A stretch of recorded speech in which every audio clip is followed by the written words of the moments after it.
Ancient Rome gave us roads, laws, and legendary architecture, but beyond the famous landmarks lies a world of forgotten brilliance. Hidden in history are inventions that once transformed daily life across the empire. These 10 unknown inventions will reveal just how advanced Rome truly was, and how its ideas still echo through our world today. 1. Self-healing concrete. Modern concrete. The stuff used to build bridges, skyscrapers, and highways today starts falling apart after about 50 years. Engineers know this. Construction companies plan for it. Entire budgets exist just to repair cracking concrete structures. Roman concrete has been sitting at the bottom of the Mediterranean Sea for 2,000 years, and it keeps getting stronger every single year. That is not a theory. Scientists at the University of California, Berkeley ran full laboratory tests on samples of Roman underwater concrete in 2017. They cut pieces out of ancient Roman harbor walls, put them under microscopes, and found something that genuinely shocked the research team. Inside the Roman concrete, mineral crystals were still growing. The salt water had triggered a chemical reaction that kept producing new crystal formations inside the material. Those crystals were filling in tiny cracks before the cracks could spread. The concrete was literally repairing itself. So, how did the Romans do this? The secret ingredient was volcanic ash from a region near Naples called Pozzuoli. This ash had a specific chemical composition that regular sand and gravel do not have. When Roman builders mixed this Pozzuoli ash with seawater and lime, the combination created a material called opus cementitium.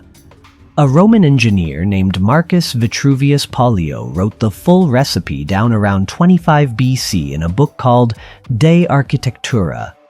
He specified the exact mixing ratio, 2 parts volcanic ash to 1 part lime. He also explained that structures built near the ocean needed slightly different proportions than structures built on dry land. The Romans used this material to build harbors across the entire Mediterranean. At Caesarea Maritima, a harbor in what is now modern Israel, Roman workers poured 24,000 cubic meters of this concrete mixture directly into the sea. They filled wooden frames with the mixture and sank them to the seafloor. The seawater made it harder, not weaker. 2. Mountain gold. Blasting. The Romans found gold locked inside solid rock mountains and decided the solution was simple: destroy the mountain completely. They called this technique ruina montium.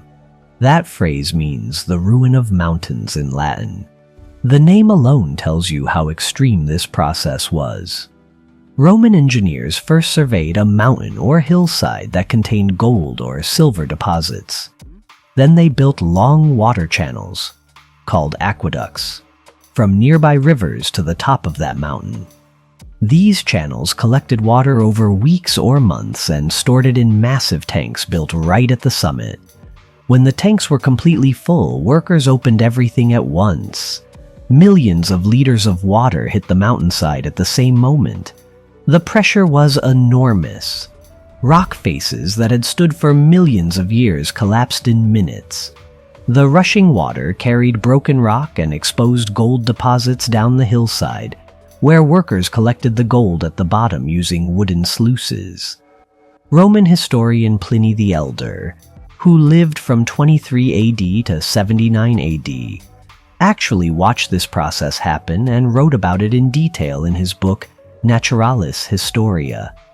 He described seeing whole mountains collapse under the force of water, and called it one of the most violent things he had ever witnessed.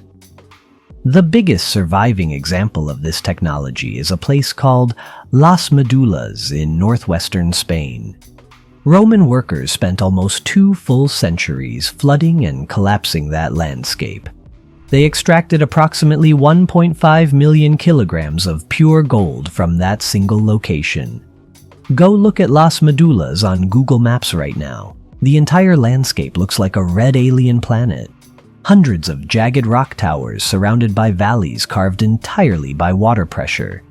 Every single feature of that landscape was created by Roman engineers with water tanks and timing. 3. Floor heating system. Central heating feels like a modern invention. Most people connect it to the Industrial Revolution, to radiators, to gas boilers. But Roman engineers had a fully functioning floor heating system running in homes and public buildings more than 2,000 years ago. The system had a name, the hypocaust, and it worked on a principle so smart that modern radiant floor heating today basically copies it. Roman construction workers built floors on top of small brick columns, about 60 centimeters tall, leaving a hollow space underneath the entire floor surface. They also built hollow sections inside the walls, all connected to that floor cavity. Outside the building, workers constructed a furnace called the prefernium. This furnace burned wood continuously. The hot air and gases from the fire traveled through a channel into the hollow space under the floor. Heat spread across the entire floor surface, then rose up through the hollow walls and escaped through vents at the top of the building. The result was a room that stayed warm through radiant heat rising from the floor and all four walls simultaneously. A Roman businessman named Sergius Orata gets the credit for developing this system around 100 BC.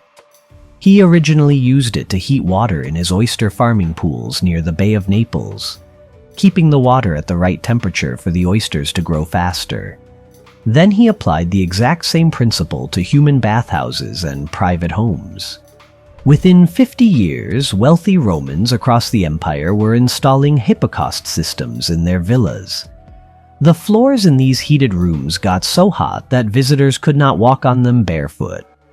Roman bathhouses provided wooden-soled sandals at the entrance specifically because the floor surface reached temperatures of around 50 degrees Celsius.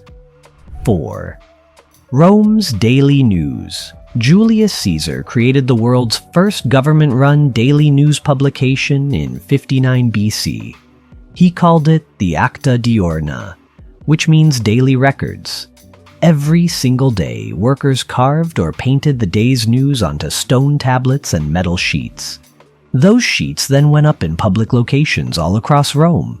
In the forum, at the public baths, at the entrance to popular markets. Anyone walking through the city could stop and read the news for free. The content covered everything: military victories, new laws passed by the Senate, court decisions, birth and death announcements for prominent families, results from the gladiatorial games, financial news, weather reports. Wealthy Romans who lived outside the city paid scribes to copy the Acta Diurna every day and send those copies by fast messenger to their homes in the countryside or to their properties in distant provinces. A Roman governor running a province in Egypt could read about decisions made in Rome within 2 to 3 weeks. This was a real mass media distribution network running across an empire that covered territory from Scotland to Iraq. Emperor Augustus expanded the system in 27 BC to include detailed records of Senate debates. The Acta Diurna kept publishing every day for over 400 years after Caesar launched it. 5. Ancient surgical tools. When Mount Vesuvius buried the city of Pompeii in 79 AD, it also preserved something remarkable: a complete Roman surgical kit inside a building now called the House of the Surgeon. That kit contained tools that look like they belong in a modern hospital: spring-loaded forceps for gripping tissue, surgical hooks in multiple sizes, bone chisels, toothed retractors designed to hold incisions open during operations, a vaginal speculum with a screw mechanism for controlled, gentle expansion. That speculum, a hinged medical instrument, sat in the ruins of Pompeii for centuries. European doctors did not rediscover that design concept until the 1800s. The Romans had a working version nearly 2,000 years earlier.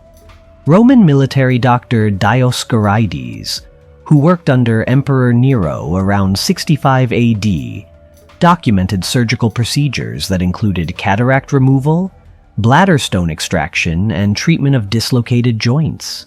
He also recorded specific anesthesia recipes, mandragora root mixed with wine, given to patients before operations to reduce pain. The Roman army required every legion of 5,000 soldiers to maintain a full medical staff. Each legion had a chief physician called an archiator, plus trained field medics called medici. Roman military hospitals, called valetudinaria, operated at bases from Britain to Syria. These were purpose-built facilities with separate patient wards, ventilation systems, and drainage. Rome shaped the world we live in today in ways most people never realize. Like this video and let us know which invention surprised you most in the comments. Make sure to subscribe to The Missing Clue so you don't miss out on our latest videos. 6. Mechanical grain.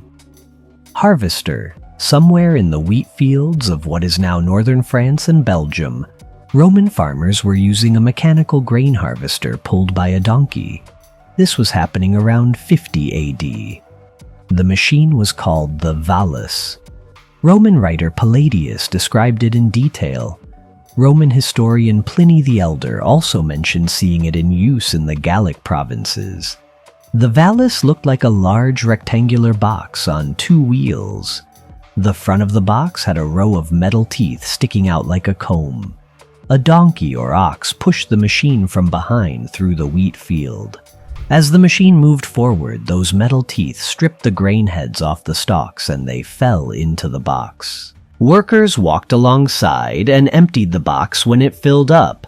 One person with one donkey and the valus could harvest in a single day what took an entire team of workers with hand sickles several days to complete.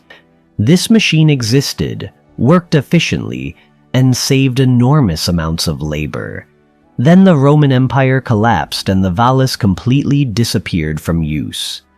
Europe went back to harvesting wheat entirely by hand for the next 1,800 years. The mechanical grain harvester did not come back until 1831, when Cyrus McCormick built his reaping machine in the United States. 7.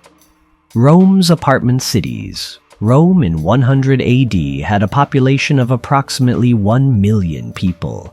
That is roughly the size of modern cities like San Jose or Austin today. The Romans needed to house all those people in a city with limited land space. Their solution was the insula, multi-story residential apartment buildings. Roman insulae reached heights of up to 6 or 7 stories.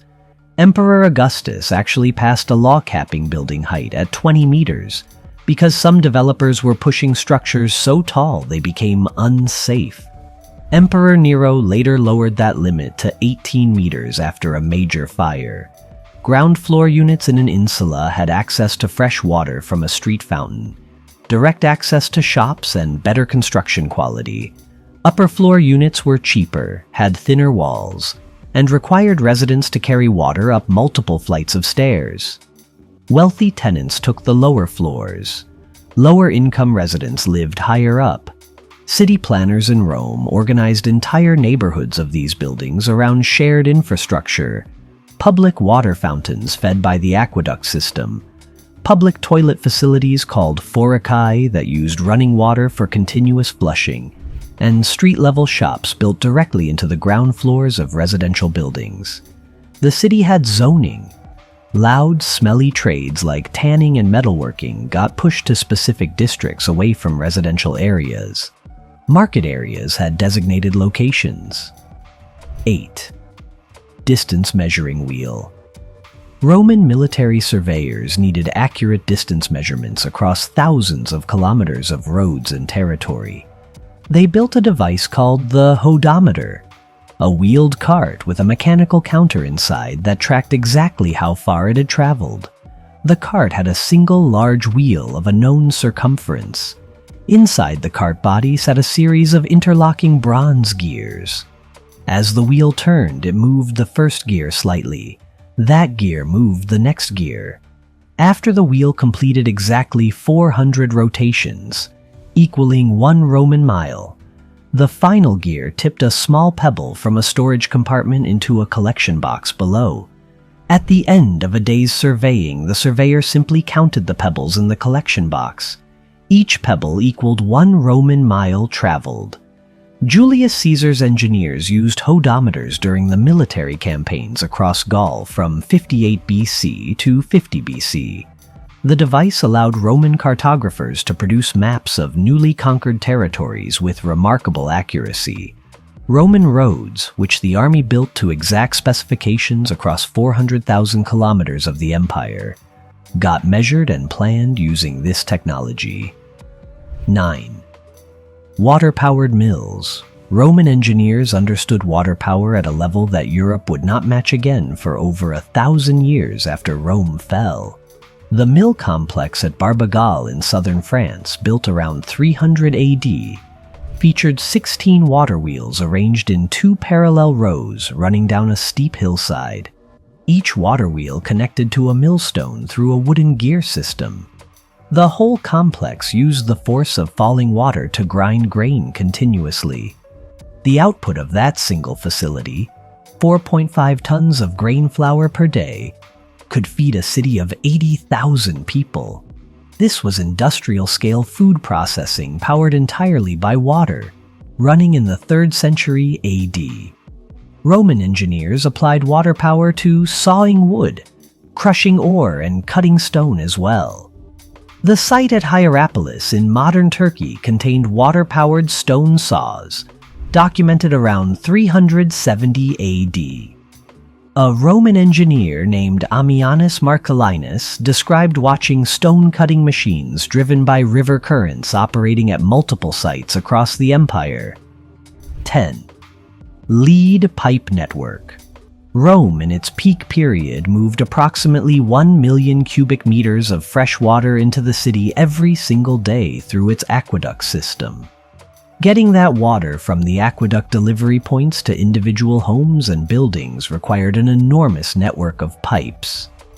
Roman engineers built those pipes from lead and established standardized sizes for different applications. Thin pipes for household supply, medium pipes for fountains, thick pipes for main distribution lines. Every pipe got stamped with the name of the manufacturer, the date of production, and the name of the official who commissioned it.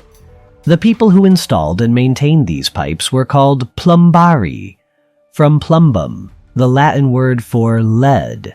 That profession name eventually became the English word plumber. The lead pipe network under Rome ran for hundreds of kilometers. Engineers designed the entire system with calculated pressure management, using towers called castellum aquae at distribution points to regulate water pressure before it entered neighborhood pipe networks. Rome had running water inside private homes for wealthy citizens, ground floor fountains in apartment blocks, and public drinking fountains on street corners throughout the city. The entire supply system ran continuously, 24 hours a day, 365 days a year, fed by gravity from aqueducts that collected water from sources up to 90 kilometers outside the city.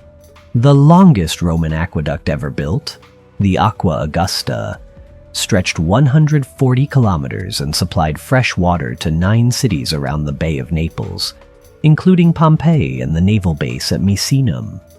One engineer named Nonius Datus spent his entire career maintaining a single tunnel section of the aqueduct in North Africa, and his work diary survives to this day, carved into stone. Rome's forgotten inventions still echo through modern engineering, medicine, and design. If this surprised you, subscribe for more deep dives into lost ideas, overlooked breakthroughs, and powerful creations history almost left behind.